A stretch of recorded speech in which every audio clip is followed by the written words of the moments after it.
164 ফুটের বিশাল মঞ্চ আর তার সামনে 30 ফুটের লম্বা র্যাম্প। শালতোরা সভায় সেই র্যাম্পে অভিষেক বন্দ্যোপাধ্যায় কাদের হাঁটাবেন? এখানেও কি পরিযায়ী শ্রমিকদের আনা হবে? তা নিয়ে জল্পনা তুঙ্গে বাঁকুড়াবাসীর। ঘটনাচক্রে এই শালতোরাতেই আজ শুকিয়ে কাঠ শিল্পের জমি। প্রদীপের নিচে অন্ধকার বললেও বাড়াবাড়ি হবে না। একদিকে যখন তৃণমূল সেনাপতির সভা ঘিরে রাজস্বীয় যজ্ঞ, তখনই অন্ধকারে ডুবে শালতোরার ক্রাশার শিল্প।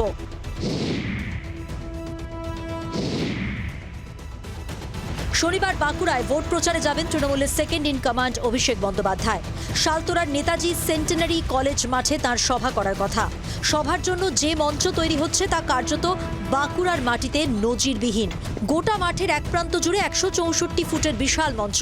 মঞ্চের সামনে থাকছে প্রায় 32 ফুট লম্বা র্যাম্প। আর এই মঞ্চে কাদের জায়গা দেবেন তৃণমূল সেনাপতি? র্যাম্পে কাদের হাঁটাবেন? র্যাম্প হচ্ছে পাবলিকের কাছাকাছি যাওয়া, আর র্যাম্পে নতুনত্ব জিনিস দেখানো হচ্ছে। প্রতিবাদ ছাড়া তো কোনো রাস্তা নেই। প্রতিবাদী মানুষকে রাস্তা দেখাবে। বাঁকুড়ার র্যাম্পে কি নতুন চমক কিছু দেখা যাবে? অবভিয়াসলি রাজনৈতিক ময়দানেও যে এরকম ভাবে র্যাম্প করে হাঁটা যায় এবং সেই নায়কের মতন হেঁটে হেঁটে ডায়লগ দেওয়া যায়, এটা পশ্চিমবঙ্গের মানুষ দেখছেন যে এরা সরকারি কোষাগারের টাকা কিভাবে খরচা করছে। চারিদিকে মেলা খেলা র্যাম্প। অভিষেক বন্দ্যোপাধ্যায় শনিবার যেখানে সভা করবেন সেই শালতোরা একসময় পরিচিত ছিল ক্রাশার বা পাথর ভাঙা শিল্পের জন্য। এই ব্লকে থাকা প্রায় 250টি ক্রাশারে প্রত্যক্ষ পরোক্ষভাবে কাজ করতেন এলাকার 20,000 শ্রমিক। 2021 সালের পর সরকারি নির্দেশে এই ব্লকের ক্রাশার শিল্প বন্ধ হয়ে যায়। দীর্ঘ আন্দোলনের পরও বিভিন্ন কারণে সেই শিল্পের চাকা আর সেভাবে ঘোরেনি। কাজ হারিয়ে প্রায় 20,000 শ্রমিক হয়ে পড়েছেন পরিযায়ী। আন্দোলন করেছিলাম, আমরা অনেক জায়গায় আন্দোলন করেছিলাম। 2016 সালে একবার আন্দোলন করলাম, 21 সালে করলাম, ব্লকে ডেপুটেশন দিলাম, আমরা এখানে পাথর পরিবহন সমিতি বানালাম, কোনো কাজ হচ্ছে না। অভিষেকের সভার আগে শিল্পের এই ভাঙা হাট নিয়ে শুরু হয়েছে শাসক বিরোধী দায় ঠেলাঠেলি। এখানে প্রয়োজন ছিল আমাদের শিল্প মেলা করার, কারণ এখানে অনেক শিল্প, কাঁসা পিতলের এখানে কাজ হয়, এখানে তালি শিল্প হয়, এখানে রেশম শিল্প ছিল, সব কিছু বন্ধ করে রেখেছে। এদিকে ওদের নজর নেই। এরা এখন চমক দেওয়ার জন্য নাকি আসছে।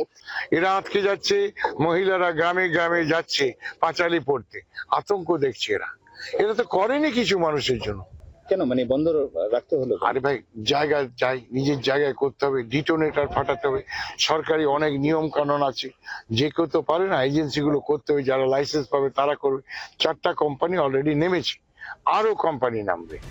গত বিধানসভা নির্বাচন হোক বা লোকসভা নির্বাচন, বাঁকুড়া জেলা বারবারই হতাশ করেছে তৃণমূল নেতৃত্বকে। গত বিধানসভা নির্বাচনে 12টি বিধানসভা আসনের মধ্যে 8টি এবং 2টি লোকসভা আসনের মধ্যে 1টিতে হারের মুখ দেখতে হয় তৃণমূলকে। 2026-এ রাজ্যে ফের বিধানসভা নির্বাচন। শালতোরার পাথুরে মাটিতে কি ঘাসফুল ফোটাতে পারবেন রাজ্যের বর্তমান শাসক দল? মৃত্যুঞ্জয় দাসের রিপোর্ট, জি 24 ঘন্টা। বাংলার আওয়াজ, বাঙালির আবেগ, জি 24 ঘন্টা।